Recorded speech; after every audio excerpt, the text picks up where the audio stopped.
emas 70.000 ton punyanya Raja Mataram itu supaya menjadi tambahan utang negara atau solusi keuangan negara. Menurut saya 10 tahun lalu keuangan negara kita paling buruk dalam sejarah dan besarnya utang tidak sebanding. Jadi begini. Jadi pertama ya, ada 3 hal yang saya jelaskan. Pertama, adanya akad perorangan dengan akad G2G. Artinya ini bukan akad pemerintah, tapi akad perorangan. Oleh karena itu ya, yang hubungan antara perorangan ini dengan negara itu beda. Nggak bisa terus tiba-tiba emasnya itu dijadikan utang negara. Karena itu utang pribadi. Amerika juga bukan negara Amerika. Perorangan Amerika yang mengutang pada perorangan Raja Sanjoyo.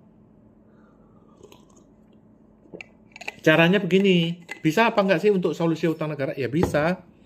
Caranya begini, nggak bisa serta-merta emasnya itu dijadikan untuk utang, kita utang sama Raja Sanjoyo gitu loh, nggak bisa. Emasnya itu satu udah dirampas oleh Amerika, itu dijadikan World Bank. Ini emas ya, ini emas, oke disita dulu, ditaruh dulu, sita ya, emasnya nggak ada ya. Lalu dia bikin duit US dollar ini Anda utang. Anda kalau mau butuh uang itu Anda utang. Negara kita itu kalau butuh uang ya utang.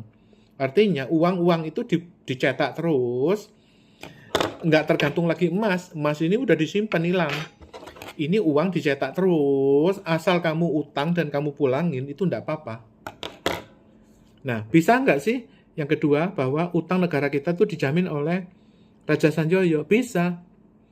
Berarti Raja Sanjoyo harus membuat jaminan, surat jaminan, personal guarantee.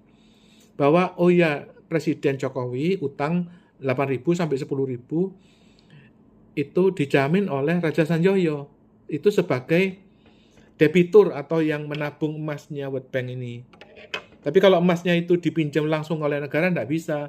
Jadi Jokowi harus utang kepada World Bank dijamin oleh Raja. Nah, jaminan ini sampai berapa? Sampai 100.000 triliun. Nah, ketiga, bagaimana kalau misalnya Jokowi ini nggak bisa bayar, ya tetap disita. Ya negara Indonesia akan devaluasi atau kita jual Pulau Batam.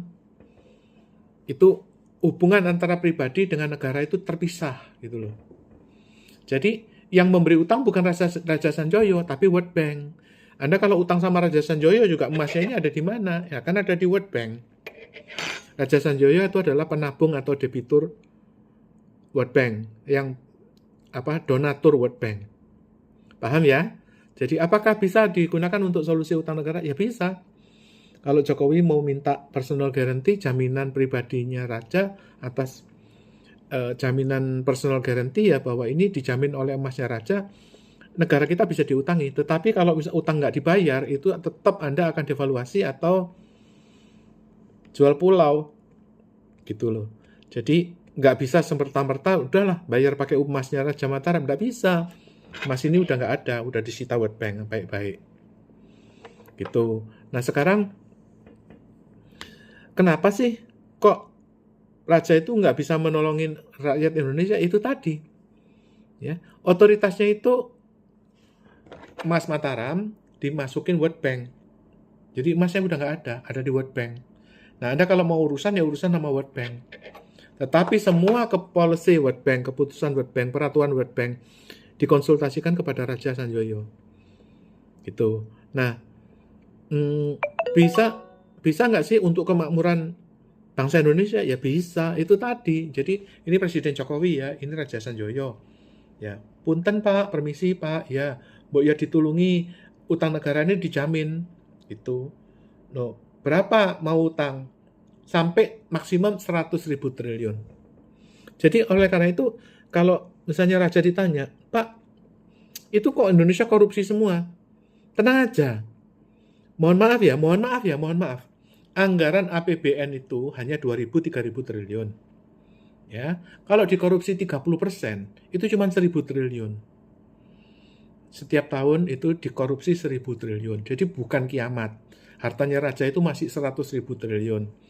Hartanya Raja itu kalau diaktifkan ya, Ini raja, ini Amerika ya. Permisi raja, aku mau pakai emasmu kamu, aku mau pakai untuk kepentingan Amerika, utangnya Amerika. G, tolong dikasih bunganya. Bunganya itu 3.000 triliun per tahun. Jadi kalau sekali lagi, kalau korupsi itu bukan berarti korupsi itu wajar. Korupsi itu kurang ajar. Tetapi bukan kiamat gitu loh. Karena bunganya saja dari IGGI kalau diaktifkan itu 3.000 triliun.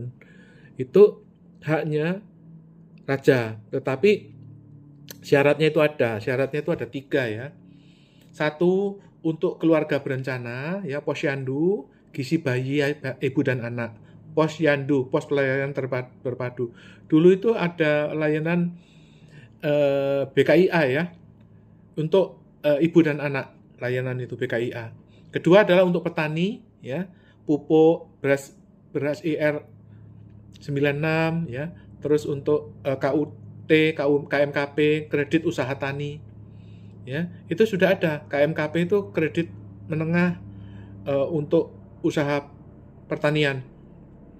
Ya, itu yang ketiga adalah untuk SD Impres pendidikan. SD Impres, Anda kalau lihat dulu zaman dulu ya, yang Laskar Pelangi itu, yang SD-nya bobrok itu dulu dibangun oleh dana IGGI. Nah, sekarang itu lagi diaktifkan oleh inisiatif Sinarmas dan Salim mendirikan PIS Agro. Nah, PIS Agro itu direncanakan untuk digabung dengan IGGI ini. Dana ini digunakan untuk mendapatkan bantuan 3.000 triliun per tahun bunganya IGGI. Demikian.